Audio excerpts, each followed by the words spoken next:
আজকের ক্লাসে চ্যাপ্টার দি অ্যাকাউন্টিং প্রসেসের রেকটিফাই জার্নালের গুরুত্বপূর্ণ একটা ম্যাথ বোঝাবো।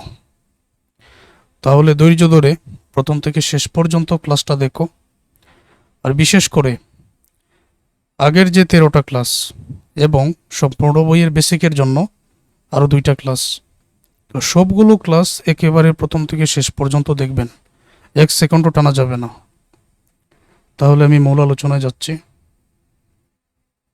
এই ম্যাথটা খুবই গুরুত্বপূর্ণ। এইটার ব্যাখ্যা আমি প্রতিটা ট্রানজ্যাকশনে এক এক করে বুঝিয়ে দিচ্ছি, তোমরা ধৈর্য ধরে ক্লাস দেখো। রেকটিফাই জার্নাল অথবা সংশোধনী জাবেদা এটা বুঝে করতে হবে। Show the appropriate journal entry to rectify the following errors. 1 number, received of cash from Jafar. জাফরের কাছ থেকে নগদ প্রাপ্তি। Was posted to the debit of his account, টাকা 12,000। জাফরের কাছ থেকে নগদে টাকা পাওয়া গেছে, কিন্তু এখানে বলা হয়েছে যে ভুল করে জাফরের অ্যাকাউন্টে ডেবিট করা হয়েছে। বিষয়টা আমি তোমাদের বুঝিয়ে বলি। যেমন ধরো, নিজেকে আমি ব্যবসায়ী ধরে নিলাম। এখন জাফরের কাছ থেকে আমি যে নগদ টাকা পেয়েছি, সেই ক্ষেত্রে নগদান ডেবিট হওয়ার কথা। আর কেউ যদি আমাকে টাকা দেয়, জাফর যে আমাকে টাকা দিয়েছে, আমার কিন্তু জাফর হিসাব বা দেনাদার হিসাব ক্রেডিট করার কথা। কিন্তু কি করা হয়েছে, জাফরের কাছ থেকে নগদ পাওয়া হয়েছে, তবে জাফরের যে হিসাব was posted to the debit of his account, মানে জাফর বা দেনাদার যে হিসাব সেটা ডেবিট করা হয়েছে। ফলে ভুলবশত যেহেতু সেটা ডেবিট করা হয়েছে, ক্রেডিট হওয়ার কথা ছিল, কি করা যায়, ডেবিট করা হয়েছে, তাহলে আমরা ক্রেডিট করে দিলেই তো সেটা ঠিক হয়ে যায়। এটা করব ক্রেডিট। তাহলে ডেবিট কি, আলাদা করে কোনো হিসাব এখানে পাওয়া যাচ্ছে না। তখন কোনো হিসাব যদি পাওয়া না যায়, সাসপেন্স অ্যাকাউন্ট তখন আমাদের লিখতে হবে। যেমন অ্যাকাউন্ট রিসিভেবল, এটা ডেবিট করা হয়েছে না, এখন আমি ক্রেডিট করে দিলাম, সঠিক করে দিলাম। তো এটা ক্রেডিট করলাম 24,000 টাকার মধ্যে, তো কোনো ভিন্নতা নেই। তারপর সাসপেন্স অ্যাকাউন্ট 24,000 লিখে দিলাম, মানে ক্রেডিট আমরা পেয়েছি, কিন্তু অন্য আরেকটা হিসাব কি হবে আমাদের জানা নেই। এই জন্য আমরা কোনো হিসাব যদি জানা না থাকে, সাসপেন্স অ্যাকাউন্ট লিখে দিব। আশা করছি এটা বুঝতে পেরেছ। Purchase of furniture were debited to repair account, টাকা 15,000। আসবাবপত্র ক্রয় করা হয়েছিল, তো আসবাবপত্র ক্রয় করলে তো ফার্নিচার ডেবিট হওয়ার কথা। ফার্নিচার ডেবিট না করে রিপেয়ার্স অ্যাকাউন্ট, মেরামত হিসাব, এটাকে ডেবিট করা হয়েছে। তো এখন কি করা যায়, ফার্নিচার যেটা ডেবিট হওয়ার কথা সেটা ডেবিট করব, আর রিপেয়ার এক্সপেন্স যেটা ডেবিট করেছি সেটা এখানে তো ডেবিট হওয়ার কথা ছিল না, এখন আমরা সেটা ক্রেডিট করে দিলেই হয়ে যায়। তো এই যে দেখো, ফার্নিচার ডেবিট 15,000, আসবাবপত্র যেহেতু ক্রয় করা হয়েছে তাহলে তো আসবাবপত্র ডেবিট হওয়ার কথা, আর রিপেয়ার এক্সপেন্স এটা ডেবিট ভুলবশত লেখা হয়েছে, তো এটা আমরা ক্রেডিট করে দিলাম, হয়ে গেল। পারচেজ অ্যাকাউন্ট ওয়াজ ওভারকাস্টেড বাই, টাকা 12,000। এটার বাংলা অর্থ হচ্ছে যে পারচেজ মানে তো ক্রয়, যে ক্রয় হিসাব 12,000 টাকা, ওভারকাস্টেড মানে বেশি লেখা হয়েছে।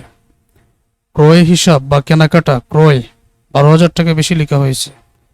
তো 12,000 টাকা যদি বেশি লেখা হয়, আমরা সাধারণত যদি ক্রয় করে থাকি তখন ক্রয় হিসাব কিন্তু ডেবিট করি, আর এখানে ক্রয় হিসাব 12,000 টাকা বেশি লেখা হয়েছে। এখন যদি ক্রয় হিসাব আমি 12,000 ক্রেডিট করে দেই, তাহলে তো হিসাব থেকে বাদ পড়ে যাবে।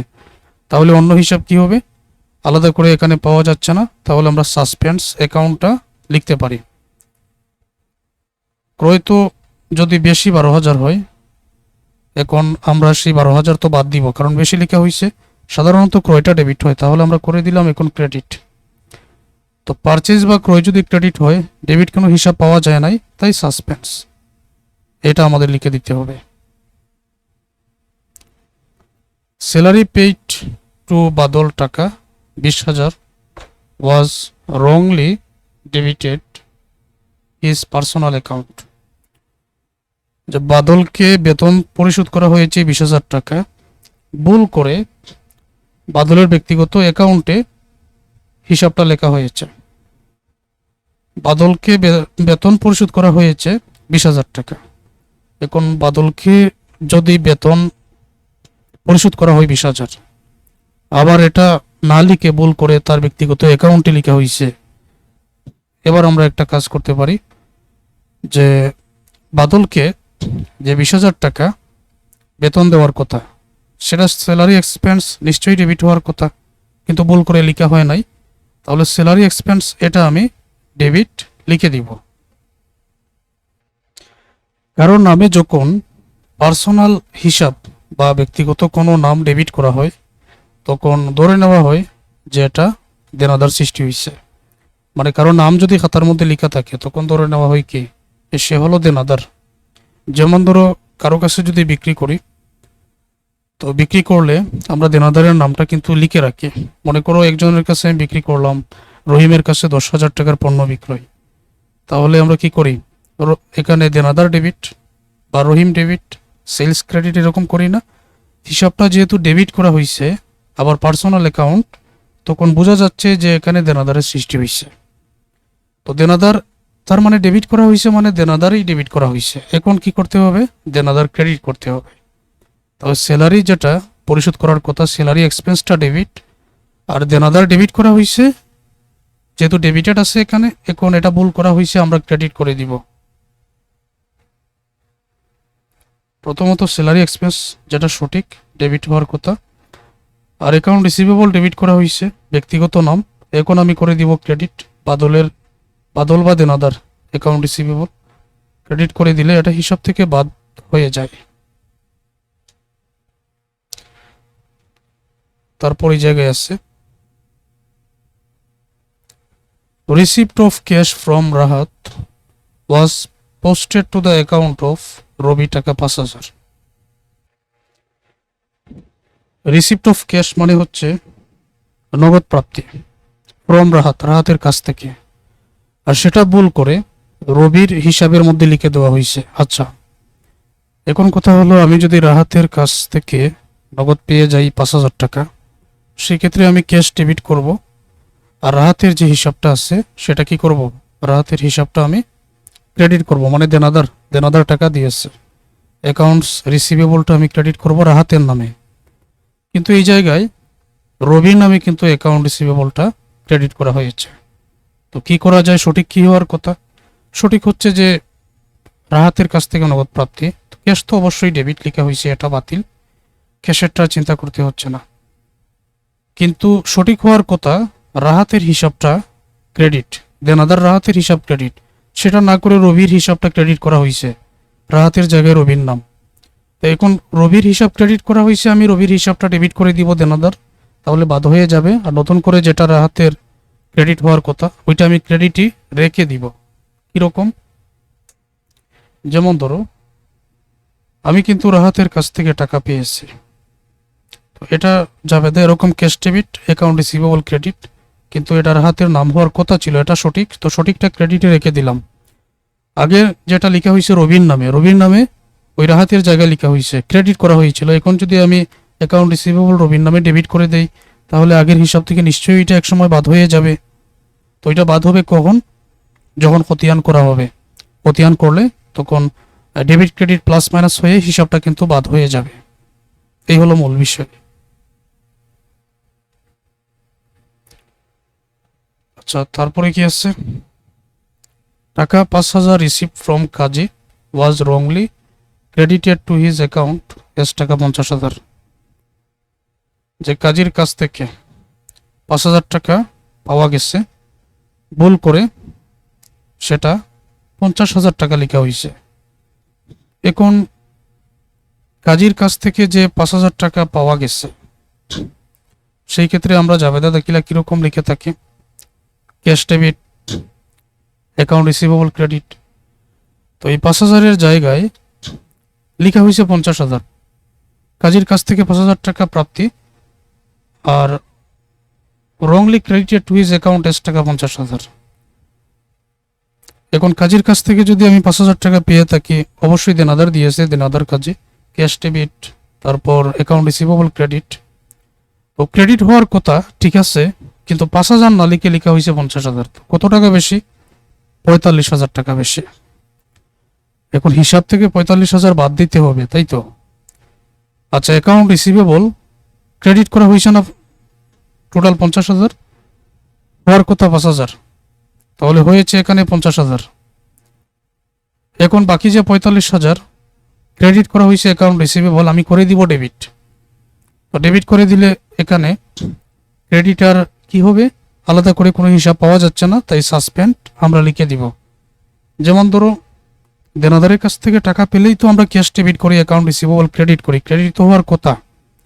কিন্তু 5,000 টাকা লিখতে গিয়ে 50,000 লিখে ফেলেছিলাম। এখন 45,000 বাদ দিতে গিয়ে আগে যে দেনাদার ক্রেডিট করছি ওইটা এখন করে দিব ডেবিট। টাকার পরিমাণ 45,000, আগে ক্রেডিট ছিল, এখন ডেবিটে লিখে দিছি, মানে হিসাব থেকে বাদ পড়ে যাবে। তো ক্রেডিট কি করা যায়, কোনো হিসাব পাওয়া যাচ্ছে না, তাই সাসপেন্স ওইখানে লিখে দিতে হয়। এভাবেই তোমাদের রেকটিফাই জার্নাল বারবার প্র্যাকটিস করে আয়ত্ত করতে হবে। আচ্ছা, তারপরে কি আছে আমরা দেখি। তো এই জায়গায় কি আছে, sale of goods to Kabir for টাকা 8,000 was omitted to be recorded. যে কবিরের কাছে 8,000 টাকার পণ্য বিক্রয় এখন পর্যন্ত কি লিপিবদ্ধ করা হয় নাই, লেখা হয় নাই। আচ্ছা, ধারে যদি কোনো লেনদেন হয়ে থাকে, লেখা হয় নাই, তো এটা তো এরকম লেখা হয় account receivable debit sales credit. তো এটা আবার একেবারে সহজ, এটা আমরা এখানে লিখে দিব account receivable debit 8,000, sales credit 8,000। Payment of টাকা 4,500 টু বাসের was wrongly posted as 4,500। Payment of টাকা 4,500 টু বাসের ওয়াজ রংলি পোস্টেড এজ টাকা 5,400 টু হিজ অ্যাকাউন্ট। তো বাসেরকে 4,500 টাকা দেওয়া হয়েছিল, পেমেন্ট করা হয়েছিল, মানে দেওয়া হয়েছিল। আচ্ছা, কিন্তু তার হিসাবের মধ্যে ভুল করে 4,500 এর জায়গায় 5,400 লেখা হয়েছে। আচ্ছা, এখন কি করা যায়, এখন চিন্তার বিষয়। বাসেরকে যদি 4,500 টাকা দেওয়া হয়, সেই ক্ষেত্রে নগদ চলে গেছে, ক্যাশ হয়ে যায় ক্রেডিট, আর বাসের হলো পাওনাদার। বাসের যেহেতু টাকা পাবে, অ্যাকাউন্ট পেবল হবে ডেবিট। আমি যদি বাসেরকে 4,500 টাকা নগদ টাকা দিয়ে দিই, সেই ক্ষেত্রে নগদ তো চলে যাবে, এই জন্য ক্যাশ ক্রেডিট, কিন্তু পাওনাদার হবে ডেবিট। কিন্তু পাওনাদার যদি 4,500 টাকা লেখা হতো তাহলে তো ঠিক ছিল, কিন্তু পাওনাদারের হিসাবে, মানে বাসেরের হিজ অ্যাকাউন্ট, তার হিসাবে 4,500 না লিখে 5,400, তার মানে 5,400 থেকে 4,500 বাদ দিলে আরও যে 900 টাকা, সেটা অতিরিক্ত লেখা হয়েছে। তো অতিরিক্ত লেখা হয়েছে যেহেতু বুঝতে পেরেছি, এখন যদি আমি হিসাবটা ডেবিট যেটা ছিল ক্রেডিট করি, বা পাওনাদার এখানে কি ছিল, পাওনাদার ডেবিট ছিল না, তো আমি যদি এখন পাওনাদারের যে অতিরিক্ত 900 বেসিক ডেবিট ছিল, আমি সেই 900 যদি ক্রেডিট করে দিই, তাহলেই তো হিসাব থেকে বাদ পড়ে যায়, এই জার্নালটা সংশোধন হয়ে যায়, তাই না? এই জন্য আমরা এভাবে চিন্তা করব যে বাসেরকে 4,500 টাকা পরিশোধ, লেখা হয়েছে 5,400, 4,500 পরিশোধ করলে পাওনাদার কি হয়, যেহেতু পাওনাদারের হিসাবের মধ্যেই শুধু কথাটা আছে, অন্য কোনো হিসাবের অন্তর্ভুক্ত এখানে নেই বা উল্লেখ নেই, সেই ক্ষেত্রে অন্য কোনো হিসাব আমরা পাচ্ছি না, পাওনাদার নিয়েই চিন্তা করব। আগে পাওনাদার অ্যাকাউন্ট পেবল ডেবিট করা হয়েছে, এখন অতিরিক্ত যে 900 লেখা হয়েছে সেটা অ্যাকাউন্ট পেবল আমি ক্রেডিট করে দিব, তো অ্যাকাউন্ট পেবল ক্রেডিট 900 টাকা হবে। কিন্তু আরেকটা যে হিসাব সেটা এখানে উল্লেখ নেই, যার কারণে আমি কি করব, অবশ্যই সাসপেন্স এটা লিখে দিব। তো সমাধানে দেখো, অ্যাকাউন্ট পেবল কিন্তু পাওনাদারকে পরিশোধ করলে অ্যাকাউন্ট পেবল ডেবিট হয়, নগদ চলে গেলে ক্যাশ ক্রেডিট হয়, এরকমই তো আমরা করেছি। যেহেতু পাওনাদার আগে ডেবিট 900 টাকা বেশি, এখন ক্রেডিট করে দিলে এটা বাদ হয়ে যায়। আর সাসপেন্স, এখানে কোনো হিসাব লেখার নাই, এটা আমরা লিখে দিব 5,400 থেকে 4,500 বিক করে 900 টাকা। তাহলে প্রিয় শিক্ষার্থীরা, এই যে ম্যাথটা বোঝালাম, যেভাবে আমি আলোচনা করলাম, তোমরা যদি ওইভাবে চিন্তা করো, তাহলে এই ধরনের ম্যাথ তোমাদের জন্য সহজ। প্রয়োজনে আবার ক্লাস দেখো, ধারাবাহিক ক্লাস দেখো। তো ধন্যবাদ সবাইকে ক্লাস দেখার জন্য।